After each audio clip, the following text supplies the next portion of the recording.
महिला एंकर को दोबारा जिंदगी मिलने के बाद सबसे पहले यह शक हुआ कि उसकी नई टीममेट उसके गले में पहने लॉकेट के जरिए उसकी शारीरिक ताकत चुरा रही है। इसीलिए उसने मौका मिलते ही टीममेट का लॉकेट छिपा दिया। जैसे ही टीममेट वॉशरूम से वापस आई और उसे अपना लॉकेट नहीं मिला, वह बुरी तरह घबरा गई। डांस प्रैक्टिस करते समय उसकी सांसें फूलने लगीं और उसके शरीर की हरकतें भी पहले जैसी संतुलित नहीं रहीं। यह देखकर महिला एंकर को लगा कि उसकी सोच सही थी और अब उसके पास बचने की उम्मीद है। असल में 7 दिन पहले महिला एंकर की मौत हो चुकी थी। मरने के बाद उसकी आत्मा एक रहस्यमयी स्पेस सेंटर पहुंची थी। वहां के कर्मचारियों ने उसे बताया था कि उसकी नई टीममेट एक ऐसे सिस्टम से जुड़ी हुई है जो दूसरे इंसान की शारीरिक ताकत चुराकर खुद को मजबूत बनाता है। उसकी टीममेट धीरे धीरे उसकी सारी ताकत खींचती रही और आखिरकार वह अत्यधिक कमजोरी के कारण मर गई। लेकिन उसकी मौत सामान्य नहीं थी, इसलिए उसे 7 दिनों के लिए दोबारा जीने का मौका दिया गया। उसे बताया गया कि अगर वह 7 दिनों के अंदर उस सिस्टम के बंधन को तोड़ दे तो वह जिंदा रह सकती है, वरना उसकी मौत निश्चित है। इसी वजह से महिला एंकर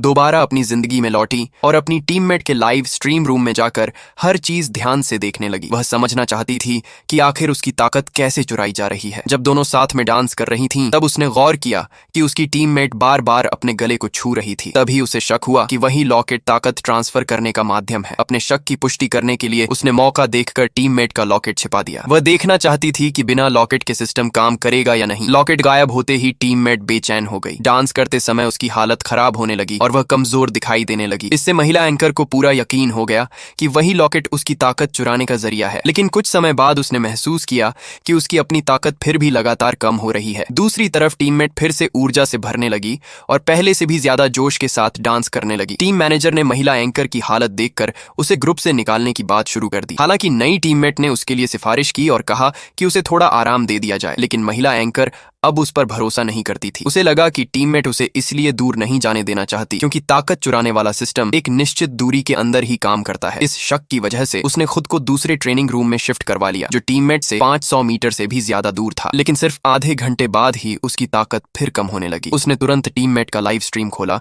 और देखा कि वह लगातार डांस कर रही है और 3 घंटे का लाइव चैलेंज पूरा कर रही है।